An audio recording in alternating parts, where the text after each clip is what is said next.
ويسر لي أمري واحلل عقدة من لساني يفقهوا قولي رب زدني علما رب زدني علما رب زد آمين ثم آمين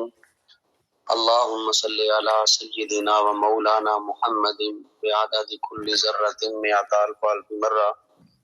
وعلى آله وأزواجه وآبائه وصحبه وبارك وسلم وصلی علیہ۔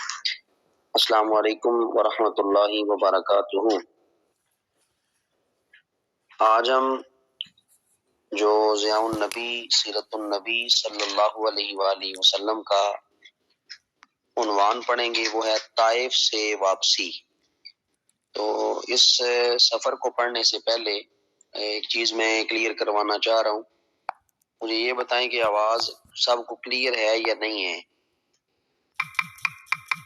آواز کا کوئی ایشو تو نہیں ہے؟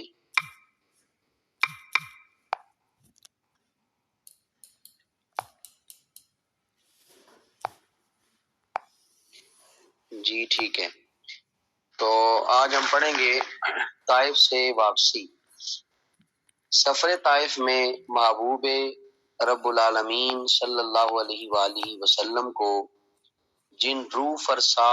اور جاں گداز حالات کا سامنا کرنا پڑا، اگر کسی اور شخص کو ان کا سامنا کرنا پڑتا تو وہ ہمت ہار بیٹھتا۔ یعنی جو روح کو، جس سے روح کانپ جائے، اور وہ ایسے حالات جو کہ کسی بھی جان کے لیے، نفس کے لیے مشکل ہیں، اگر کسی اور آدمی کو، کسی اور شخص کو ان کا سامنا کرنا پڑتا تو وہ ہمت ہار بیٹھتا اور مایوس ہو کر خلوت گزینی اختیار کر لیتا، تنہائی پسند کرتا۔ لیکن حضور صلی اللہ علیہ وآلہ وسلم کے کشادہ سینہ میں جو قلب منیر دھڑک رہا تھا، جو روشن دل دھڑک رہا تھا، اس میں تو اپنے خالق کی محبت اور اس کی مخلوق کی خیرخواہی اور ہمدردی کے جذبات کے سمندر موجزن تھے، ٹاٹھے مار رہے تھے۔ اس کے سامنے قیامت کی حشر سامانیاں بھی کوئی حقیقت نہیں رکھتی تھیں۔ قیامت کی حشر سامانیہ مطلب جو مشکلات قیامت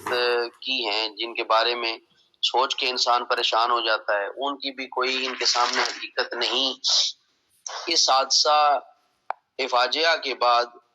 دل درد مند کی جو التجا ہے لبوں پر آئی، اس کے لیے در اجابت کھل گیا، بارگاہ سمدیت میں سے شرف قبولیت ارزانی ہوا اور حالات کا رخ غیر متوقع طور پر بدلنا شروع ہو گیا۔ ان لائنوں کا سب سے پہلے جو مطلب ہے وہ یہ سمجھ لیں کہ نبی پاک صلی اللہ علیہ وآلہ وسلم نے ان مشکل حالات میں اپنی امت کی خیرخواہی فرماتے ہوئے دعا کے لیے ہاتھ اٹھائے، اور نبی پاک صلی اللہ علیہ وآلہ وسلم نے جب دعا کے لیے ہاتھ اٹھائے تو اللہ تعالیٰ نے اس دعا کو قبول بھی فرمایا۔ اب وہ کس طرح دعا جو ہے وہ قبول ہوتی ہے، اس پر تھوڑی سی ہم گفتگو کرتے ہیں۔ واپسی پر نخلا کے مقام پر شب بسر ہوئی۔ صبح کی نماز کے وقت اللہ کا محبوب اپنے رب کی بارگاہ میں دست بستہ حاضر ہے۔ دل عجز و نیاز میں ڈوبا ہوا ہے اور زبان اس کے کلام مقدس کی تلاوت میں مشغول ہے۔ ساری فضا پر ایک کیف اور سرور کا عالم طاری ہے۔ شجر و حجر اس تلاوت کی لذت سے سرشار ہو رہے ہیں۔ اسی اثناء میں نصیبین کے جنوں کا ایک طائفہ، ایک گروہ وہاں سے گزرتا ہے۔ یہ ایک علاقے کا نام ہے، وہاں کے جو جنات تھے وہ، ان کا گروہ جو ہے وہ یہاں سے گزرا، آپ کے قریب سے گزرا۔ جب ان کے کانوں میں یہ دل نشین آواز پہنچی تو وہ رک گئے اور سراپا گوش بن کر سننے لگے، ہمہ گوش ہو گئے اور توجہ کے ساتھ اس کلام کو سننے لگے۔ کلام الہی جب بزبان محبوب الہی سن کر ان کے دل کی دنیا بدل گئی۔ جب وہ کلام سن چکے تو اپنی قوم کے پاس واپس آئے اور ان کو یہ مجدہ جاں فضا سنایا کہ آج ہم نے ایک ایسا کلام سنا جو حق کی طرف رہنمائی کرتا ہے اور صراط مستقیم پر چلنے کی دعوت دیتا ہے۔ اے ہماری قوم، اس موقع کو غنیمت سمجھو، اللہ تعالیٰ کی طرف بلانے والے کی اس دعوت کو فوراً قبول کر لو۔ اللہ تعالیٰ تمہارے گناہوں کو معاف فرما دے گا اور تمہیں عذاب علیم سے نجات بخشے گا۔ چنانچہ جنات کی ایک کثیر تعداد جو ہے وہ مشرف با اسلام ہو گئی۔ تو یہ جنات کا جس کا ذکر بھی سورہ جن کے اندر ہے کہ انہ استمع نفر من الجن، یہ باقاعدہ قرآن پاک کی آیت میں ہے کہ جنات نے یہ قرآن پاک کی تلاوت سنی اور کثیر تعداد میں جنات نے اسلام قبول کیا۔ لیکن یہ ایک آیت واضح تھی، اس کے ترجمے میں جو جب ترجمہ کیا گیا، تشریح تفسیر کی گئی، تفسیر القرآن کے نام سے ایک تفسیر لکھی گئی جو کہ سر سید احمد خان کی تفسیر تھی، اور سر سید احمد خان نے جہاں پر جنات کا معنی جو ہے وہ جنات کا معنی جو کیا، وہ اس نے کہا کہ یہ دیہاتی تھے، بدھو تھے، یا یہ جنگلی لوگ تھے، یہ انسان ہی تھے جنہوں نے یہ کلام سنا اور مسلمان ہو گئے، یعنی یکسر اس نے جنات کا انکار کیا۔ اور سر سید کی یہ تفسیر کوئی ایک جگہ نہیں، کئی جگہوں پہ اسی طرح جنات کا، ملائکہ کا انکار کرتے ہوئے جو ہے وہ نکل گئی۔ تو آج یہ دیکھ لیں، آج ہمارے 75 کے نوٹ پہ بھی یہ بطور لیڈر مشہور ہے، اور اسی طرح تحریک پاکستان میں ہو تب بھی یہ بطور لیڈر مشہور ہے۔ حالانکہ جتنا نقصان اس بندے نے اسلام اور اسلامی تعلیم کو دیا ہے اتنا نقصان کسی اور بندے نے نہیں دیا۔ یعنی ملائکہ کا سرعام اس بندے نے انکار کیا، جنات کا سرعام اس بندے نے انکار کیا کہ یہ چیزیں موجود ہی نہیں ہیں،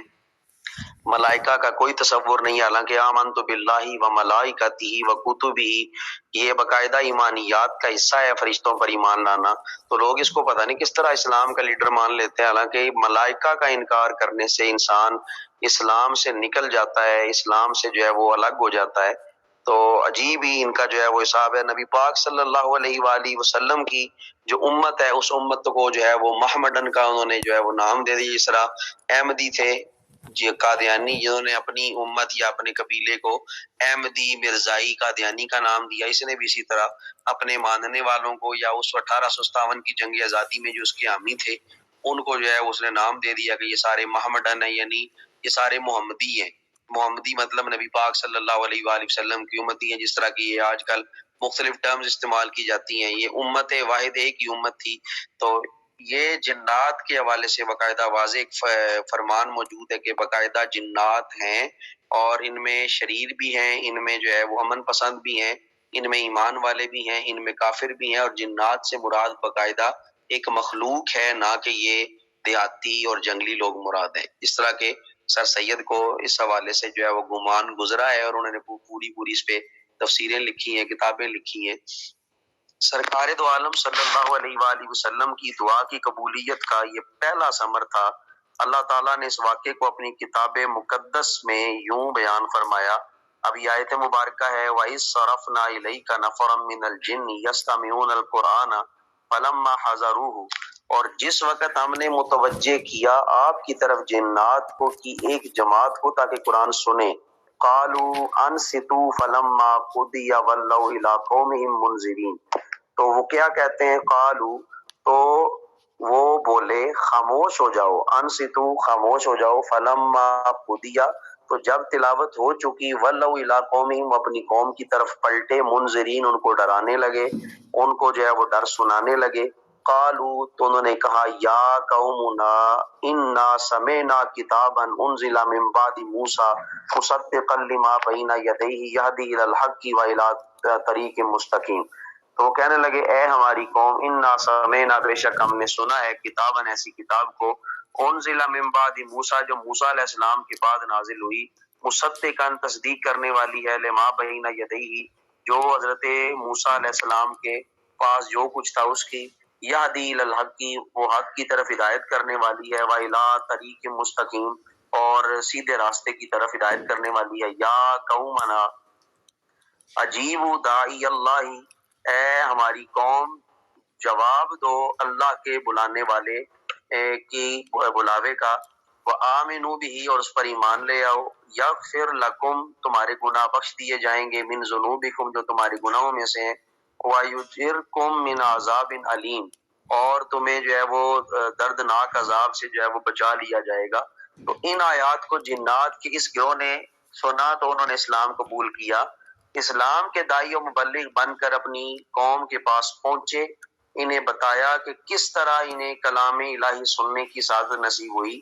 اور وہ ایسا کام ہے جو گزشتہ انبیاء اور ان کی کتابوں کی تصدیق کرتا ہے، رائے آپ کو واضح کرتا ہے۔ تمہیں چاہیے کہ ایک لمحہ بھی ضائع کیے بغیر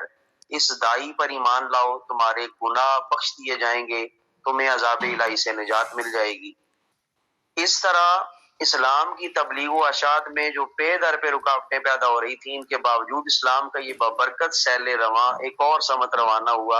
اور پیاسی روحوں کو سیراب کرتا سنسان وادیوں کو گلے بدامہ بنانے لگا۔ اللہ تعالیٰ نے اپنے پیارے رسول صلی اللہ علیہ وآلہ وسلم کے دل بے قرار کو تسلی دینے کے لیے جنات کو اسلام قبول کرنے کا شرف بخشا۔ حضور کو اطمینان ہو گیا کہ اب وہ وقت قریب ہے جب حضرت انسان بھی اس آفتاب ہدایت کی روشن کرنوں سے اپنے دل و دماغ کو منور کرے گا اور ان کو اپنے معبود بارک کا ایسا عرفان نصیب ہوگا کہ جس کے بعد وہ کبھی معبود باطل کی طرف آنکھ اٹھا کر بھی نہیں دیکھیں گے۔ قرآن کریم کی ان آیات اور دیگر متعدد آیات کے مطالعے سے یہ بات واضح ہو جاتی ہے کہ جنات بھی نوع انسانی کی طرح ایک مستقل نوع ہیں جنہیں مکلف بنایا گیا ہے۔ یہ جملے قابل غور ہیں کہ جنات بھی انسانی نوع کی طرح، انسانی جس طرح نوع انسانی مطلب سپیشی ہے انسان کی ایک سپیشی کی طرح یہ باقاعدہ ایک سپیشیز ہیں اور یہ ایک الگ قسم ہے، ایک الگ جو ہے وہ نوع ہے، تو انہیں مکلف کیا گیا ہے، یہ بھی احکامات کے مکلف ہیں۔ اگرچہ وہ ان لوگوں کی نگاہوں سے مخفی ہیں لیکن وہ مرشد کائنات جو انسو جان مکلف ہوتا ہے، جس کو جو ہے وہ احکامات دیے جاتے ہیں، پابند کیا جاتا ہے، شریعت کے تابع کیا جاتا ہے، مطلب جنات بھی جو ہیں وہ شریعت کے تابع ہیں، نبی پاک صلی اللہ علیہ وآلہ وسلم کی شریعت پر ان پر بھی لاگو ہوتی ہے، اور اسی طرح جس طرح ہم ایمان لاتے ہیں اس طرح ان میں بھی ایمان والے ہیں، ان میں بھی کافر ہیں، ان میں بھی جو ہے وہ نیکی کرنے والے ہیں، برائی کرنے والے ہیں، ان پر بھی اللہ تعالیٰ کی شریعت حدود قیود جو ہیں وہ لازم آتی ہیں، لاگو ہوتی ہے۔ اگرچہ وہ ان لوگوں کی نگاہوں سے مخفی ہیں لیکن وہ مرشد کائنات جو انس و جان کی راہبری کے لیے رحمت للعالمین بنا کر بھیجے گئے، اس سے جنات بھی اکتساب نور کر سکتے ہیں۔ بعض لوگوں کا یہ خیال قطعاً لائق التفات نہیں جو جنات کے مستقل نہ ہونے کا انکار کرتے ہیں، یعنی جو بالکل اس کا انکار کرتے ہیں ان کی طرف جو ہے وہ توجہ کرنے کی ضرورت ہرگز نہیں ہے۔ وہ ان سری آیات کی ایسی بھونڈی تعویلیں کرتے ہیں جو نہ ذہن کو سکون بخشتی ہیں اور نہ دل کو قرار بخشتی ہیں۔ یعنی یہ آپ نے اشارہ کیا ہے سر سید احمد خان کی طرف، اور یہ پیر کرم شاہ صاحب رحمۃ اللہ تعالیٰ علیہ کی تحریر کا ایک اسلوب ہے، ایک طریقہ کار ہے، اور آپ نے اس کے اندر باقاعدہ اس چیز کی وضاحت بھی کی ہے، آپ نے اعتراضات کے جوابات بھی دیے ہیں، اور اشارتاً کنایتاً آپ نے نشاندہی بھی کی ہے کہ لوگ ایسے موجود ہیں جو بالکل ان آیات کا ترجمہ غلط کرتے ہیں، ان آیات کی تشریح غلط کرتے ہیں، تعویلیں غلط کرتے ہیں، حتیٰ کہ جنات کا انکار کرتے ہیں۔ ایسے لوگ اسلام کے ساتھ کوئی تعلق نہیں رکھتے، یہ بھی آپ نے ذہن نشین فرمانا ہے۔ تو یہ اسی لیے جو ہے وہ اعتراضات اس پہ کیے جاتے ہیں، اور بی اے کی کتاب میں باقاعدہ اور اسی طرح ایف اے میں دیکھیں، بی اے میں دیکھیں، جتنی بھی یہ کتابیں اسلامیات کی یا تاریخ کی ہوتی ہیں، سر سید پہ سوال لازمی دیا جاتا ہے، اور جتنے بھی یہ کالجز میں ایف اے بی اے یا ایم اے کرنے والے لوگ ہوتے ہیں ان کے سامنے سر سید کا کوئی نام اس طرح لے لیں یا سر سید کی تھوڑی سی جو ہے وہ بے ادبی مبارک کر دیں تو یہ جو ہے وہ گریبان تک پہنچ جاتے ہیں، اتنی ان کو محبت ہو جاتی ہے۔ تو یہ وہ بندہ تھا جس نے ملائکہ کا انکار کیا، جنات کا انکار کیا، تو اس کی شکل دیکھ کے انسان کو پتہ چل جاتا ہے کہ کس پائے کا آدمی ہے۔ بہرحال چلیں، میں تو کہہ سکتا ہوں کیونکہ پھر بھی یہ سادات خاندان سے تھا، لیکن ملائکہ کا انکار کرنے کی وجہ سے جو ہے وہ اس کا کوئی رشتہ ناتا تعلق جو ہے وہ باقی نہیں رہا۔ اللہ تعالیٰ ہمیں دین سمجھنے کی توفیق عطا فرمائے اور فتنوں سے بچنے کی توفیق عطا فرمائے۔ آگے ہے نخلا سے مکہ کی طرف روانگی۔ طائف سے جب آپ واپسی کا ارادہ فرماتے ہیں تو آپ نے نخلا سے مکہ کی طرف جب واپسی ہوئی، سرکار دو عالم صلی اللہ علیہ وآلہ وسلم نخلا کے مقام پر رات گزارنے کے بعد مکہ کی تاریک فضاؤں کو جگمگ کرنے کے لیے پھر حرم خلیل علیہ الصلوۃ والسلام کا رخ فرماتے ہیں، یعنی آپ پھر جو ہے وہ مکہ المکرمہ کا رخ کرتے ہیں۔ بعض سیرت نگاروں نے لکھا ہے کہ حضور نے نخلا کے مقام پر جو ہے وہ کئی روز جو ہے وہ قیام فرمایا۔ دن بھر کے پیادہ سفر کے بعد یعنی پیدل سفر کے بعد حضور شام کے وقت غار حرا پر پہنچے۔ راستہ میں حضور صلی اللہ علیہ وآلہ وسلم کے رفیق سفر حضرت زید بن حارثہ عرض کرتے ہیں، یا رسول اللہ صلی اللہ علیہ وسلم، آپ کس طرح مکہ تشریف لے جائیں گے جبکہ وہاں کے لوگ ہمارے خون کے پیاسے ہیں؟ تو انہوں نے فرمایا، ہاں، وہاں سے نکلنے پر مجبور کر دیا ہے ان کو یہ خدشہ تھا کہ سرکار دو عالم جب مکہ میں داخل ہوں گے تو مکہ کے مشرکین پہلے سے بھی زیادہ حضور کو اذیت پہنچائیں گے، لیکن سرکار دو عالم صلی اللہ علیہ وآلہ وسلم نے اپنے مخلص ساتھی کو یہ فرماتے ہوئے تسلی دی، یا زید ان اللہ جاعل لما ترى فرجا مخرجا ان اللہ مظہر دینہ و ناصر نبیہ، اے زید اللہ تعالیٰ اس مشکل کو خود آسان فرما دے گا، بے شک اللہ تعالیٰ اپنے دین کو غلبہ دے گا اور اپنے نبی کی مدد فرمائے گا۔ حضور حرا کے مقام پر پہنچے، وہاں عبداللہ بن عریقت سے ملاقات ہوئی، اور شیخ ابو زہرہ لکھتے ہیں کہ حضرت زید نے یہ مشورہ دیا کہ عرب کے رواج کے مطابق ہمیں کسی کی پناہ لے کر مکہ میں داخل ہونا چاہیے۔ مبادہ کفار کے طائف میں بظاہر ناکامی جو در حقیقت عظیم اور غیر متناہی کامیابیوں کا پیش خیمہ بننے والی تھی، لگتی یہ ناکامی تھی اور لگتی یہ جو ہے وہ شکست تھی، لیکن حقیقت میں یہ ایک عظیم کامیابی کا پیش خیمہ بنی، اور ایک ایسا جو ہے وہ سلسلہ جو کہ رکنے والا نہیں تھا کامیابیوں کا، اس کا پیش خیمہ بنی۔ اس ظاہری ناکامی کے باعث کسی غلط فہمی میں مبتلا ہو کر حضور کو تکلیف جو ہے وہ یہ نہ پہنچا دیں، تو حضور صلی اللہ علیہ وآلہ وسلم نے عبداللہ بن عریقت کو اخنس بن شریک الثقفی کے پاس بھیجا کہ حضور کو اپنی پناہ میں مکہ میں لے آئے۔ اس نے کہا نا حلیف والحلیف لا یجیر ولا الصحیح، کہ میں قریش کا حلیف ہوں اور حلیف قریش کے خلاف کسی کو پناہ نہیں دے سکتا۔ اس طرح اس نے اس شرف عظیم کو حاصل کرنے سے معذرت کی۔ پھر حضور صلی اللہ علیہ وآلہ وسلم نے سہیل بن عمر کے پاس ابن عریقت کو بھیجا، اس نے بھی معذرت کی اور کہا کہ ان بنی عامر ابن عامر بن لؤا، یا لوئی بھی اس کو پڑھا جاتا ہے، لوئی، لا تجیرو علی کعب ابن لوئی، کہ میں بنی عامر کا آدمی ہوں اور ہمارے اختیار میں نہیں کہ ہم کعب بن لوئی کی اولاد کے خلاف کسی کو پناہ دے سکیں۔ تو مطلب پناہ سے انہوں نے انکار کیا۔ آگے پڑھے جی۔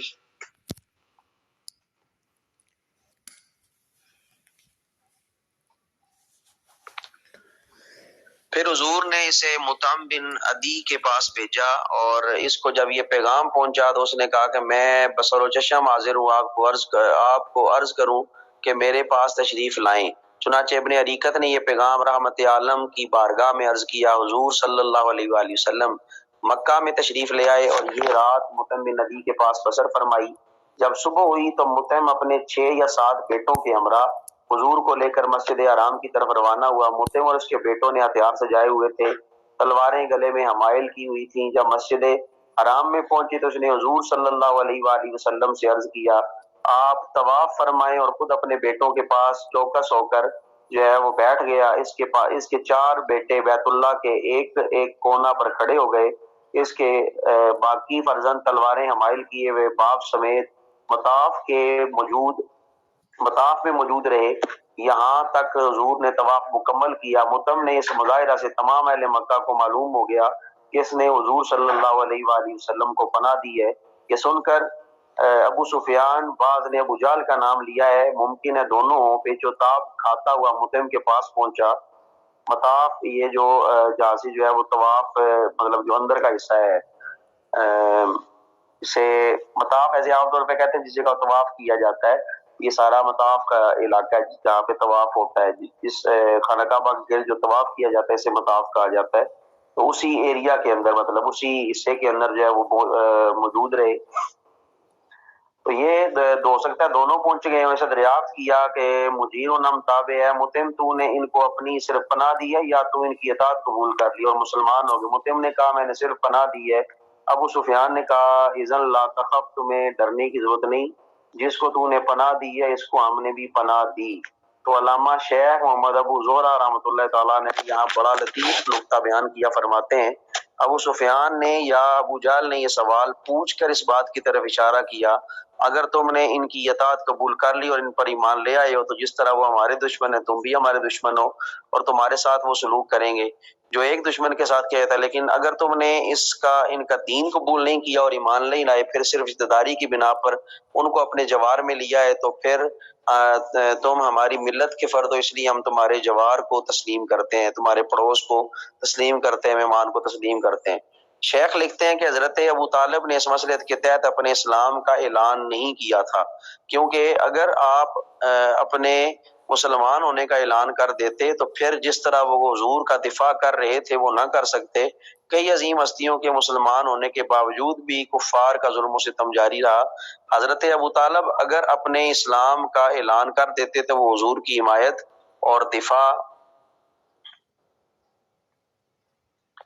نہ کر سکتے۔ شیخ موصوف کی عبارت ملاحظہ ہو، من ھذا تعرف حکمت اللہ تعالی فی ان ابا طالب لم یعلن اسلامہ مع حمایت النبی صلی اللہ علیہ وآلہ وسلم۔ اس سے اللہ تعالیٰ کی اس حکمت کا پتہ چلتا ہے جس کی وجہ سے ابو طالب نے حضور کی حمایت کے باوجود اسلام کا اعلان نہ کیا، کیونکہ اگر وہ اسلام کا اعلان کر دیتے تو کفار ان کے ساتھ بھی اس طرح برسر پیکار ہو جاتے جس طرح وہ دوسرے حضور کے پیروکاروں کے ساتھ برسر پیکار تھے،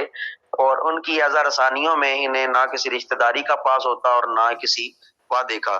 یہاں یہ شبہ پیدا ہوتا ہے کہ رحمت عالم صلی اللہ علیہ وآلہ وسلم نے کافر کے جوار میں پناہ کو قبول کیوں کیا؟ اس کی وجہ یہ ہے کہ حضور کے مکہ سے طائف جانے کی خبر وہاں کے سارے باشندوں کو ہو گئی تھی۔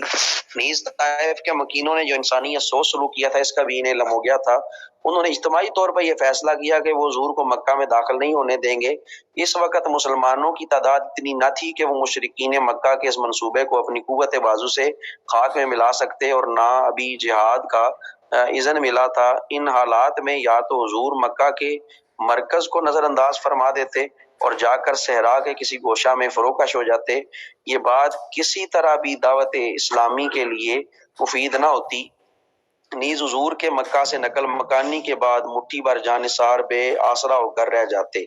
یعنی یہاں پہ یہ حکمت ذکر کی جا رہی ہے کہ آپ کا طائف جانا بھی لوگوں کو پتا تھا، طائف کے جو حالات تھے وہ بھی لوگوں کو پتا چل گئے، اور مشرکین مکہ نے تو یہ عہد کر لیا تھا کہ ان کو مکہ میں نہیں آنے دینا، اور اپنے جو ہے وہ قوت و بازو سے ان کے تمام ارادوں کو خاک میں ملا دینا ہے۔ ابھی جہاد کا حکم بھی نہیں ہوا تھا، اور اسی طرح جو ہے وہ اسی طرح جو حضرت ابو طالب کے ایمان والا معاملہ ہے، کیونکہ یہ ویسے بھی امت میں کنٹروورشل ہے، تو اس میں جو ہے وہ ہمیں بھی چپ کا ہی حکم ہے کہ آپ جو ہے وہ ادب سے ان کا نام لیں۔ حضرت ابو طالب، ان کے ایمان کے بارے میں اور عدم ایمان کے بارے میں نہیں پوچھا جائے گا، کیونکہ یہ شیخ ابو زہرہ رحمۃ اللہ تعالیٰ علیہ یہ اعلیٰ حضرت فاضل بریلوی علی رحمہ کے استاد ہیں، تو یہ ان کے جو ہے وہ استاد بنتے ہیں۔ شیخ ابو زہرہ باقاعدہ اعلیٰ حضرت نے ان سے پڑھا ہے، تو شیخ ابو زہرہ کا یہ موقف ہے، لیکن اعلیٰ حضرت کا اس سے بالکل جو ہے وہ یکسر مختلف قسم کا جو ہے وہ آپ کا جو ہے وہ موقف ہے، اور بڑا سخت موقف ہے۔ تو اگر شیخ ابو زہرہ کی آپ یہ کتاب آپ کی نظر سے گزر جاتی، آپ تک یہ معلومات پہنچ جاتی، تو ہو سکتا ہے کہ آپ کا موقف اور ہوتا۔ بہرکیف یہ ایک اختلافی مسئلہ ہے، لیکن اس میں ہمیں جو حکم ہے وہ یہی ہے کہ ہم جو ہے وہ خاموشی اختیار کریں، اس مسئلے کو ممبروں کے اوپر جو ہے وہ ڈسکس نہیں کرنا چاہیے، نہ ہی فضائل کی طرف جانا چاہیے، مناقب کی طرف جانا چاہیے، اور نہ ہی جو ہے وہ ان کی مذمت میں جو ہے وہ کلمات کہنے چاہیے۔ بس ان کا جب بھی ذکر آئے، کبھی بھی ضمناً ذکر آئے تو ادب سے ہم ان کا ذکر کرتے ہیں، حضرت ابو طالب کہتے ہیں، تو اسی لیے ان کے ساتھ لفظ حضرت لگا دیا جاتا ہے تاکہ ادب جو ہے وہ ملوز خاطر جو ہے وہ رہے۔ تو یہ چیز جو ہے وہ ذکر کی گئی۔ تو آگے انہوں نے ذکر کیا، ان حالات میں یا تو حضور مکہ کے مرکز کو نظر انداز فرما دیتے یا صحرا میں چلے جاتے، یعنی دو ہی صورتیں تھیں،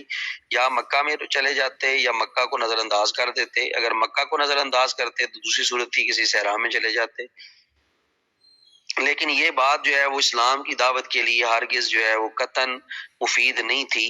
نیز حضور کے مکہ سے نقل مکانی کرنے کے بعد جو مٹھی بھر مسلمان مکہ میں تھے وہ بالکل جو بے آسرا ہو جاتے،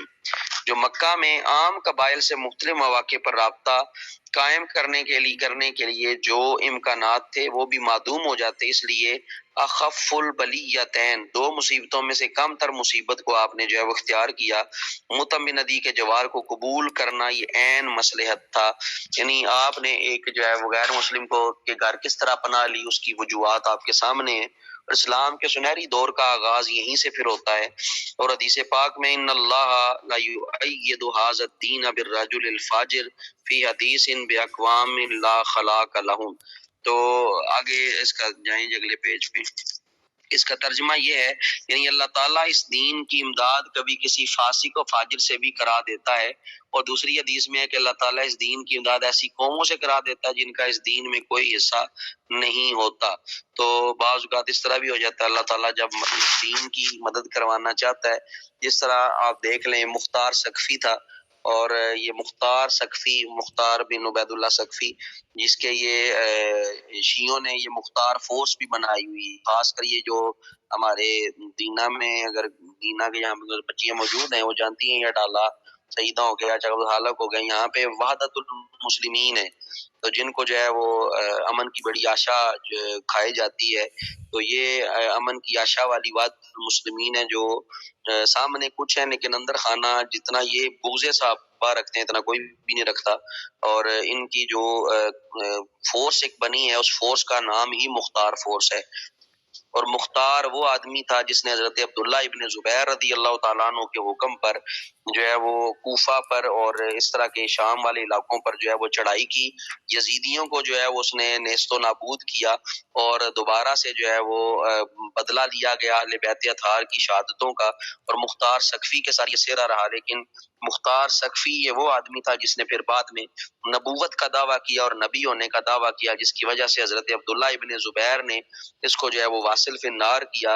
اور کیونکہ شیعہ جو ہیں وہ اب یہ حضرت عبداللہ ابن زبیر کے بھی بہت خلاف ہیں، اور یہ زبیری اور ابن زبیر اس طرح کے لفظ یہ استعمال کرتے ہیں۔ زبیریوں نے جو ہے یہ مختار سقفی کو مار دیا، حضرت مختار سقفی کو، تو اس طرح کی چیزیں۔ اس طرح ایک اور جو ہے وہ سیال شریف سے نکالا ہوا پیر ہے،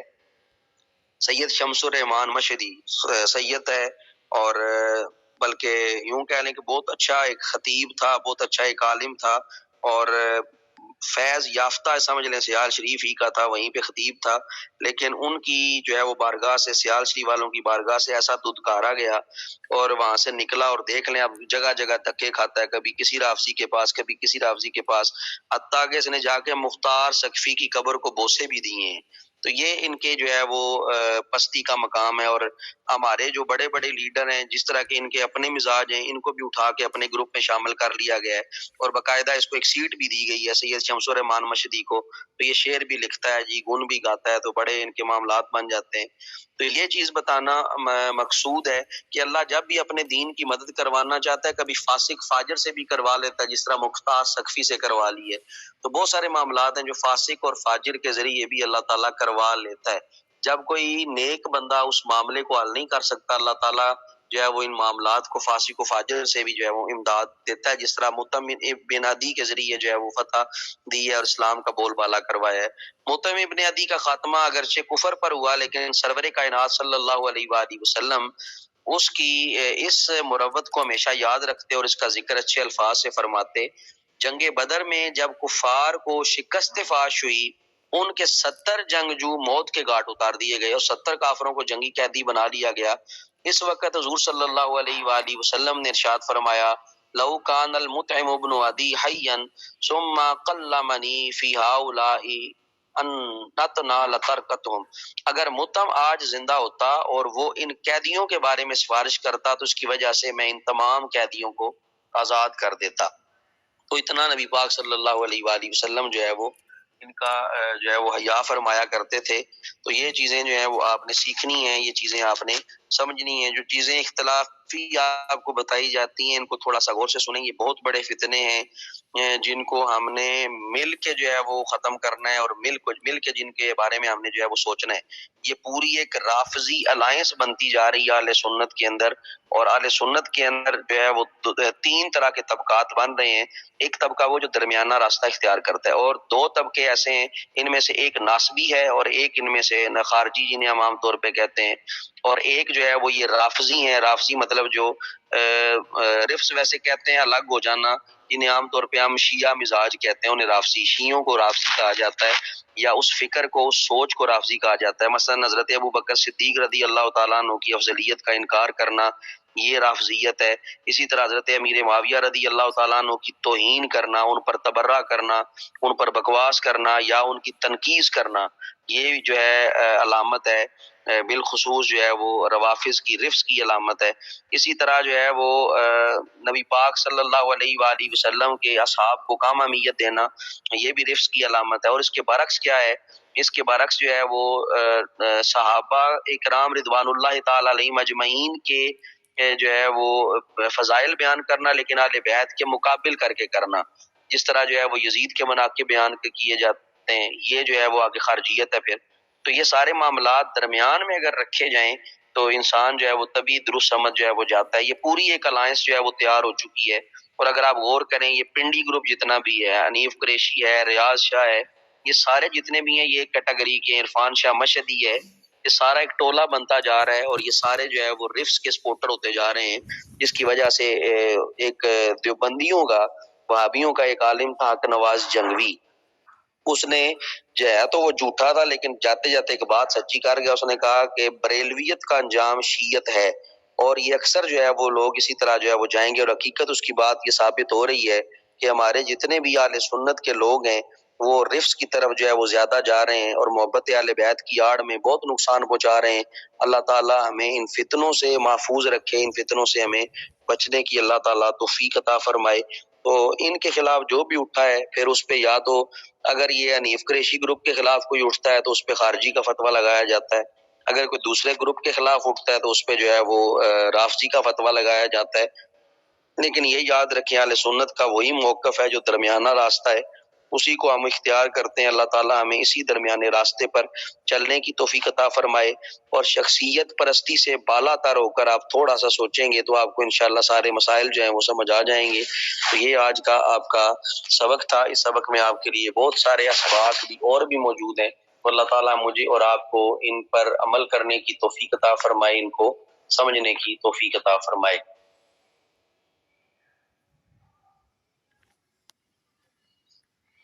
انہی کو تو وقت ملتا ہے، یہ کہا گیا کہ ان کو اتنا وقت مل جاتا ہے، بہت وقت ہوتا ہے ان کے پاس، اور بڑے عجیب عجیب فتنے ہیں، آپ کو کیا کیا بتائیں کس کس طرح کے لوگ موجود ہیں۔